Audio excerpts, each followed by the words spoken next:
Hello students, आज की class में हम पढ़ेंगे the chromosomal theory of inheritance. तो हम स्टार्ट करेंगे ये समझने के लिए कि सबसे पहले कि मेंडल का जो काम था वो उन्होंने पब्लिश कर दिया था इन 1865, बट क्यों उनका काम बहुत एक लंबे टाइम के लिए अनरिकॉग्नाइज्ड था, लोगों ने इग्नोर किया उनके काम को, कैसे उनका काम रीडिस्कवर हुआ, और सबसे इम्पॉर्टेंट हम पढ़ेंगे सूटान एंड बोवरी का theory which is the chromosomal theory of inheritance. ठीक है, तो सबसे पहले स्टार्ट करते हैं इस चीज़ से कि मेंडल का काम क्यों अनरिकॉग्नाइज था। सो मेंडल ने अपना रिसर्च वर्क पब्लिश कर दिया था इन उनका काम पब्लिश हो गया था, लेकिन वो रीडिस्कवर हुआ इन 1900। ये वो टाइम था जब माइक्रोस्कोपी भी बहुत ज़्यादा बूम थी, लोग समझने की कोशिश कर रहे थे, बहुत अच्छे अच्छे माइक्रोस्कोप्स डिस्कवर हो गए थे, विजुअलाइज किया जा रहा था सेल को, उनके स्ट्रक्चर को समझा जा रहा था। ठीक है, ये वो टाइम था, यानी कि 34 इयर्स तक मेंडल के काम को कोई रिकॉग्निशन नहीं मिला, कोई नहीं जानता था उन्होंने क्या लॉज दिए थे। एंड 1900 में जब धीरे धीरे चीज़ें डिस्कवर होने लगी, तब धीरे धीरे रीडिस्कवर हुआ मेंडल का वर्क। तो पहले समझते हैं कि क्या रीज़न था कि मेंडल का काम इतने लंबे टाइम तक इग्नोर्ड था। पहला रीज़न था कम्युनिकेशन। तो आज के टाइम पे अगर आप कोई भी नोवेल्टी, कोई भी रिसर्च करते हो, it is easy to publish और आप एक लार्जर ऑडियंस को वो चीज़ पहुंचा सकते हो, बता सकते हो। बट उस टाइम पे, ये कब की बात हो रही है, 1865, उस टाइम पर इतना ईजी नहीं था कि आप अपने रिसर्च को वाइडली ऑडियंस तक भेज सको, बता सको। ठीक है, दूसरा रीज़न था मैथमेटिकल अप्रोच। तो मेंडल ने अपने जो भी एक्सपेरिमेंट्स किए थे, बायोलॉजिकल प्रॉब्लम्स थे, उनको उन्होंने लॉजिक और मैथमेटिक्स के यूज़ से एक्सप्लेन किया था। पर उस टाइम पे वहाँ पे बहुत सारे जितने भी बायोलॉजिस्ट थे उनके लिए दिस वाज वेरी न्यू कि कोई मैथ्स को यूज़ कर रहा है बायोलॉजी की प्रॉब्लम्स को सॉल्व करने के लिए। बहुत सारे बायोलॉजिस्ट के लिए this was unacceptable. So this was again a reason that he used mathematical approach for solving the biological problems. तीसरा रीज़न था concept of factors. मेंडल क्या कहते थे, फैक्टर्स मतलब, क्योंकि उस टाइम पे जीन तो डिस्कवर हुई नहीं थी, तो वो जीन को क्या कहते थे, फैक्टर्स। तो अकॉर्डिंग टू मेंडल फैक्टर्स, आपने अभी मैंने पहले जब उनके लॉज बताए तो आपको समझाया था that factors they are discrete, they are stable and they do not blend. उसी पे तो उन्होंने लॉ दिया था, that the law of independent assortment, जहाँ उन्होंने बताया था कि जीन्स सेग्रीगेट करती हैं, ब्लेंड आपस में नहीं होती, एक दूसरे पे डिपेंडेंट नहीं होती। लेकिन उस टाइम के जो बायोलॉजिस्ट थे, साइंटिस्ट थे, उनके लिए ये अंडरस्टैंड करना मुश्किल था because they could not find any proof for the existence of factors present in the cell. उस टाइम कोई भी प्रूफ नहीं था कि फैक्टर्स होते हैं। So this was again one reason that he use the concept of factors that was very new for the scientist that were present that time to understand. So अब कि Mendel का काम कैसे रीडिस्कवर हुआ, तो 1900 में 3 साइंटिस्ट थे, important हैं, इनके नाम याद रखना, de Vries, Correns and von Tschermak. ये 3 साइंटिस्ट थे। ठीक है, मैं रिपीट करती हूँ, de Vries, Correns and von Tschermak, ये 3 वो साइंटिस्ट थे जिन्होंने 1900 पे मेंडल का काम रीडिस्कवर किया। अब हम आएंगे सबसे इम्पॉर्टेंट पार्ट में, और वो था जो सूटान एंड बोवरी ने जो थ्योरी दी थी, जो ये कहता था that there is a similarity in the behaviour of the factor that Mendel talked about and the behaviour of the chromosomes, जिसके बेसिस पे आपकी क्रोमोसोमल थ्योरी ऑफ इनहेरिटेंस है। ठीक है, this is very important. What they talked about is, वो कहते थे कि फैक्टर और क्रोमोसोम सेम तरीके से बिहेव करते हैं। तो अब हम डिटेल में पढ़ेंगे, और ये बहुत इंपॉर्टेंट है नीट के लिए भी समझना कि सूटान एंड बोवरी का क्या था क्रोमोसोमल थ्योरी ऑफ इनहेरिटेंस। तो अब हम समझते हैं कि सूटान एंड बोवरी का क्रोमोसोमल थ्योरी ऑफ इनहेरिटेंस क्या एक्सप्लेन करता है। इसको मैंने 3 पार्ट्स में सेपरेट किया है। सबसे पहले अकरेंस से समझते हैं। वो कहते हैं कि genes and chromosome they occur in a pair in a diploid cell. Important है समझना, दे अकर इन अ पेयर। ठीक है, इसको समझते हैं। हम एक डिप्लॉयड ऑर्गेनिज्म है, यानी कि हमारे अंदर हर एक क्रोमोसोम क्या है, इन अ पेयर है, होमोलोगस क्रोमोसोम्स हैं। जैसे फॉर एग्जांपल ये एक क्रोमोसोम है, ठीक है, क्योंकि डिप्लॉयड है और क्रोमोसोम्स क्या है, होमोलोगस हैं, तो इसी का दूसरा पेयर ये हो गया, ठीक है। तो ये हो गए क्रोमोसोम्स। अब हम जीन की बात करते हैं। Gene and factor is the same. Mendel जिसकी बात करते थे वो था फैक्टर, वही जीन है, ठीक है। अब फॉर एग्जाम्पल जो आपकी जीन है वो है हाइट, आपका जीन है height, and for example the height it is a heterozygous condition, capital T and small T. तो क्या होता है, जो जीन है it is also present in a pair. हम कहते हैं ना कि जी एलील्स क्या है, alternative forms of a gene. तो ये एलील्स हो गए, एक capital T and small T. ये जीन इस क्रोमोसोम में लोकेटेड होगा, मतलब यहाँ पे कैपिटल टी और कैपिटल टी होगा और यहाँ पे small T and small T होगा। यानी कि एक पेयर पे आपका रहेगा कैपिटल टी और दूसरे में रहेगा स्मॉल टी। मैंने यहाँ पे कैपिटल टी दोनों क्रोमैटिड्स पे क्यों लिखा है, because these are sister chromatids, same होते हैं, राइट, बिल्कुल, क्योंकि जब डीएनए रेप्लिकेशन होता है तो वो जस्ट उसका रेप्लिका होते हैं।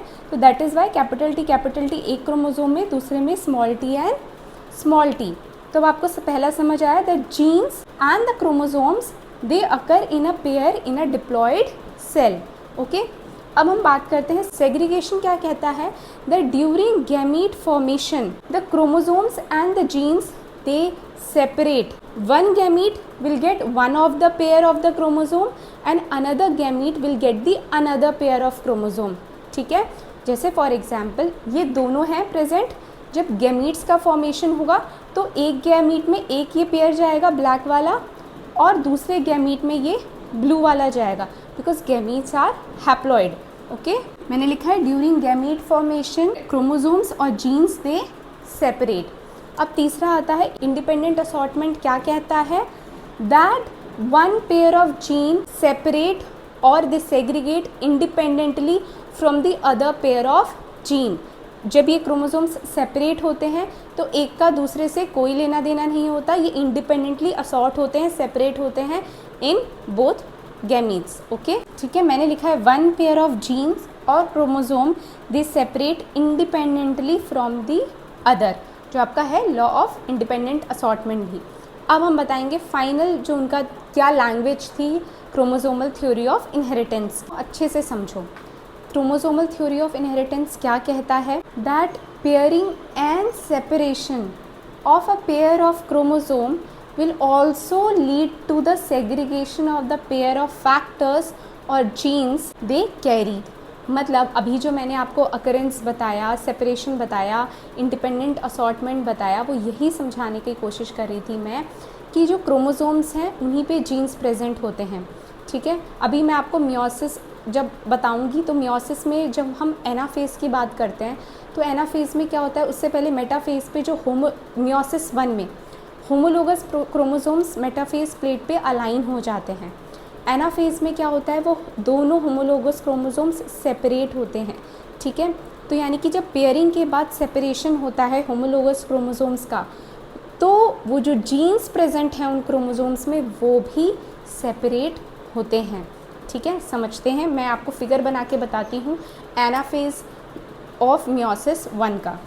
सो एनाफेज ऑफ मियोसिस 1 में क्या होता है कि ये जो आपके होमोलोगस क्रोमोसोम्स हैं, एक क्रोमोसोम का पेयर का मैंने कलर किया है रेड, दूसरे का ब्लैक, समझने के लिए, ठीक है। क्या होता है, ये दोनों सेपरेट होते चले जाते हैं। So these are homologous chromosomes जो कि अपोजिट पोल्स पे सेपरेट होने लग जाते हैं, ठीक है। तो अब ये जो क्रोमोसोम था, जब मैं आपको एक्सप्लेन कर रही थी कि हर एक क्रोमोसोम पे जीन्स लोकेटेड होंगी, ठीक है, जीन लोकेटेड होती है क्रोमोसोम पे। जैसे फॉर एग्जांपल कैपिटल टी एक पेयर में होगा और दूसरे पेयर में होगा आपका स्मॉल टी। तो एनाफेज में ये सेपरेट होंगे। तो जब क्रोमोसोम्स सेपरेट होंगे तो जीन्स तो उसी में चिपके हुए हैं, उधर ही लोकेटेड है, तो वो भी सेपरेट होंगे। तो अब आपको क्लियर हो गया, the chromosomal theory of inheritance says that the pairing and the separation of a pair of chromosome also leads to the segregation of the pair of factors or genes that are present on them. So chromosomal theory of inheritance was a great idea. बिल्कुल बात सही थी कि जब chromosomes pair होके separate होते हैं तो the genes or the factors that are located on that chromosomes वो भी सेग्रीगेट करते हैं। बिल्कुल बात सही थी, लेकिन प्रॉब्लम क्या था that there was no experimental validation जो उस चीज़ को प्रूव करे कि हाँ ये कॉन्सेप्ट बिल्कुल सही है। तो बाद में साइंटिस्ट आए थॉमस हंट मॉर्गन और उनके कुछ कलीग्स थे जो काम कर रहे थे ड्रोसोफिला मेलानोगैस्टर, जिसे हम क्या कहते हैं, फ्रूट फ्लाई। तो ये इस पे काम कर रहे थे और इन्होंने प्रूव किया था that the chromosomal theory of inheritance. इससे उन्होंने एक नया कॉन्सेप्ट भी निकाला था जो हम आगे जाके पढ़ेंगे about linkage and recombination. But पहले ये समझते हैं कि उन्होंने ये फ्रूट फ्लाई ही क्यों चूज़ किया अपने एक्सपेरिमेंट करने के लिए। सबसे पहला क्या रीज़न था that it is easy to grow on any synthetic media. So easily grow करते हैं, इसके लिए बहुत ज़्यादा तामझाम नहीं चाहिए, ये बहुत ईजिली मल्टीप्लाई करके ग्रो कर जाते हैं, तो it is easy to grow on a synthetic media. दूसरा, इसकी लाइफ साइकिल बहुत छोटी है, 2 हफ्ते में इसकी लाइफ साइकिल कंप्लीट हो जाती है। तीसरा रीज़न क्या था कि एक सिंगल मीटिंग अगर आप कराते हो तो आपको बहुत लार्ज नंबर पे प्रोजेनी मिलती है। तो अगर आपको ज़्यादा नंबर में प्रोजेनी मिलेगी तो आपके जो कैलकुलेशंस होते हैं, जो आप रिज़ल्ट देख रहे हो, वो आप ज़्यादा अच्छे से वैलिडेट कर सकते हो। So a single mating would produce a large number of progeny. Next था कि यहाँ पे the male and the female, it is very easy to distinguish between the male and the female flies. जो female flies होती हैं वो size में बड़ी होती हैं, तो बहुत इजी है डिस्टिंग्विश करना। और नेक्स्ट इम्पॉर्टेंट ये पॉइंट था कि यहाँ पे बहुत सारे जो हेरिटेबल वेरिएशंस हैं जो एक जनरेशन से नेक्स्ट प्रोजेनी में जाएंगे, वो आप विजिबली या माइक्रोस्कोप में बहुत आसानी से इन फ्लाइज में वो चीज़ें देख सकते हो। ठीक है, तो एक बार रिवाइज करते हैं। उन्होंने फ्रूट फ्लाई ही क्यों चूज़ किया? पहला, it is easy to grow on a synthetic media, इसकी लाइफ साइकिल बहुत छोटी होती है। अगर आप सिंगल मीटिंग कराते हो तो बहुत लार्ज नंबर ऑफ प्रोजेनीज आपको मिलते हैं। It is easy to distinguish between the male and the female flies and a lot of heritable variations can be seen in the microscope. ठीक है, तो अब हम ये जो इनका थ्योरी हम नेक्स्ट क्लास में और डिटेल में पढ़ेंगे। इनके फेमस बहुत क्रॉसेस थे जिससे उन्होंने ये भी डिस्कवर किया था अबाउट लिंकेज एंड रिकॉम्बिनेशन। जो मॉर्गन और उनके कलीग्स का एक्सपेरिमेंट्स थे ये भी प्रूव करते थे about the chromosomal theory of inheritance. ये भी बताते थे कि क्यों बहुत सारे ट्रेड्स इंडिपेंडेंट असॉर्टमेंट को फॉलो नहीं करते, जहाँ से उन्होंने डिस्कवर किया अबाउट लिंकेज एंड रिकॉम्बिनेशन, जो ये कहता है कि बहुत सारे जीन्स ना they are like very close friends, they do not want to separate और सेग्रीगेट। तो अब हम नेक्स्ट क्लास में उसके बारे में भी पढ़ेंगे। तो अगर आपको मेरा लेक्चर अच्छा लगा है तो please like, share and subscribe. Thanks for watching.